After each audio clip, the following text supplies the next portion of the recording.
বন্ধুরা, আজকে আমরা কথা বলবো এই পর্যন্ত পাওয়া পৃথিবীর শীর্ষ 5টি স্বর্ণের খনি নিয়ে। নাম্বার 5, অলিম্পিয়াডা খনি, রাশিয়া। আবিষ্কার 1970। প্রতি বছরে উত্তোলন 26 টন।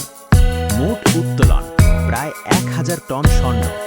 খনির আয়তন 1200 বর্গ কিমি। এটি ঢাকার থেকে প্রায় 3 গুণ বড়। 1970 সাল থেকে এখন পর্যন্ত উত্তোলন চলতেছে। মূল্য 1,66,400 কোটি টাকা। এই পরিমাণ টাকা দিয়ে 28টি পদ্মা সেতু তৈরি করা যেত।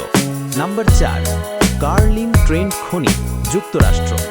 আবিষ্কার 1961। প্রতি বছরে উত্তোলন 28 টন। মোট উত্তোলন প্রায় 1200 টন স্বর্ণ। খনির আয়তন 56 কিমি লম্বা। এটি কক্সবাজারের বিচের 5 গুণ লম্বা। 1961 সাল থেকে এখন পর্যন্ত উত্তোলন চলতেছে। মূল্য 1,79,200 কোটি টাকা। এই পরিমাণ টাকা দিয়ে 33টি পদ্মা সেতু তৈরি করা যেত। নাম্বার 3, পুয়েবলো ভিয়েহো খনি, ডোমিনিকান প্রজাতন্ত্র। আবিষ্কার 1975। প্রতি বছরে উত্তোলন 30 টন। মোট উত্তোলন প্রায় 1200 টন স্বর্ণ। খনির আয়তন 112 বর্গ কিমি। এটি চট্টগ্রামের মতো বড়। 1975 সাল থেকে এখন পর্যন্ত উত্তোলন চলতেছে। মূল্য 1,92,000 কোটি টাকা। এই পরিমাণ টাকা দিয়ে 33টি পদ্মা সেতু তৈরি করা যেত। 2, গ্রাসবার্গ খনি, ইন্দোনেশিয়া। আবিষ্কার 1936। প্রতি বছরে উত্তোলন 42 টন। মোট উত্তোলন প্রায় 2000 টন স্বর্ণ।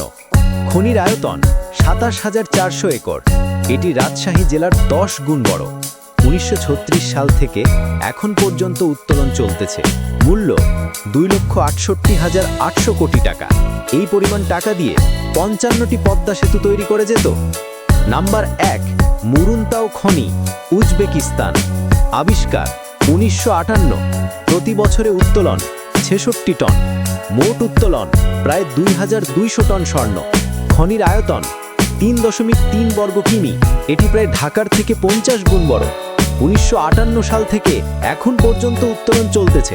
মূল্য 4,22,400 কোটি টাকা। এই পরিমাণ টাকা দিয়ে 60টি পদ্মা সেতু তৈরি করা যেত। বন্ধুরা, আপনি যদি বাংলাদেশে এরকম একটি খনি খুঁজে পেয়ে যান, তাহলে আপনি কি করবেন? কমেন্ট করে অবশ্যই জানাবেন।